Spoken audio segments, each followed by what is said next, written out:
بلندی کے ضامن فرامین رحماں، چلو آؤ پڑھ لیں مضامین قرآن۔ السلام علیکم ورحمۃ اللہ وبرکاتہ۔ نحمدہ ونصلی ونسلم علی رسولہ الکریم۔ رمضان المبارک کی آمد ہے۔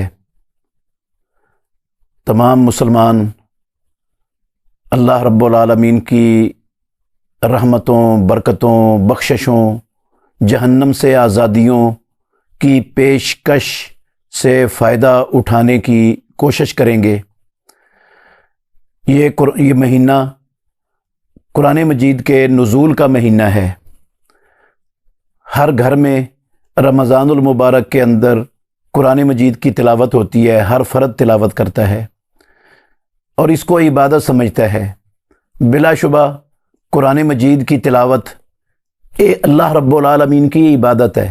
جس طرح قرآن مجید کی تلاوت کرنا عبادت ہے، ایسے ہی قرآن مجید کو سننا یہ بھی اللہ رب العالمین کی عبادت ہے۔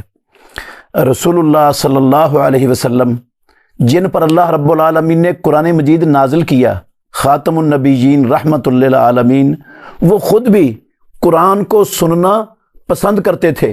عبداللہ ابن مسعود رضی اللہ تعالی عنہ کو رسول اللہ صلی اللہ علیہ وآلہ وسلم نے کہا کہ وہ انہیں قرآن پڑھ کر سنائیں۔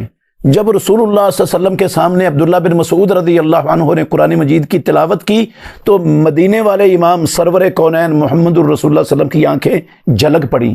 قرآن مجید کو سننا یہ اللہ رب العالمین کی رحمت کے نزول کا سبب ہے مسلمانوں کے لیے۔ اللہ رب العالمین نے فرمایا وَإِذَا قُرِئَ الْقُرْآنُ فَاسْتَمِعُوا لَهُ وَأَنصِتُوا لَعَلَّكُمْ تُرْحَمُونَ۔ جب قرآن مجید کی تلاوت کی جائے تو اس کو غور سے سنو اور اس کے لیے خاموشی اختیار کرو تاکہ تم پر رحم کر دیا جائے۔ اور قرآن مجید کو سننے والا جن بھی سنتے تھے، انسان بھی سنتے تھے۔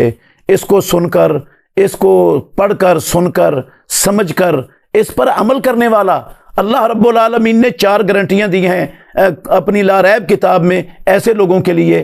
فرمایا لا خوف علیہم ولا هم یحزنون، نہ ان پر کسی قسم کا کوئی ڈر ہے اور نہ وہ غمگین ہوں گے۔ اور ایک جگہ پہ فرمایا لا یضل ولا یشقی، نہ وہ بھٹکے گا، گمراہ ہوگا، اور نہ کبھی اس کو دنیا اور آخرت کی زندگیوں میں بدبختی کا سامنا کرنا پڑے گا۔ تو جو لوگ قرآن مجید کو پڑھتے ہیں، سنتے ہیں، غور کرتے ہیں، تدبر کرتے ہیں، پھر اس کے مطابق عمل کرتے ہیں، اللہ رب العالمین ان کو یہ 4 چیزیں دنیا اور آخرت میں عطا فرمائیں گے۔ کسی قسم کا ڈر خوف نہیں ہوگا اور کوئی گمراہی اور کوئی رسوائی ان کو اس کا منہ دیکھنا نہیں پڑے گا۔ قرآن مجید کو سننے والے اللہ رب العالمین نے ان کے لیے ہدایت کی خوشخبری سنائی ہے قرآن مجید میں۔ فرمایا فبشر عباد الذین یستمعون القول فیتبعون احسنہ اولئک الذین ہداہم اللہ واولئک ہم اولو الالباب۔ بندوں کو خوشخبری سنا دو جو غور سے قرآن مجید کو سنتے ہیں اور پھر اس کی اچھی باتوں کی پیروی کرتے ہیں، یہی لوگ ہدایت والے ہیں اور یہی لوگ عقل والے ہیں۔ تو اللہ رب العالمین نے اس آیت میں قرآن مجید غور سے سننے والے لوگوں کو ہدایت یافتہ قرار دیا اور ایسے ہی لوگوں کو اللہ رب العالمین نے عقل والا قرار دیا۔ قرآن مجید کے سننے کا مقصد قرآن مجید کی تعلیمات کو سمجھنا، اس کے مطابق اپنے عقیدے کو، اپنے عمل کو، اپنی زندگی کے ایک ایک لمحے کو اس کے مطابق ڈھالنا، قرآن مجید کے احکامات کی پابندی کرنا، یہ اصل مقصد ہے قرآن مجید کے نزول کا بھی اور اس کے پڑھنے کا بھی اور اس کے سننے کا بھی۔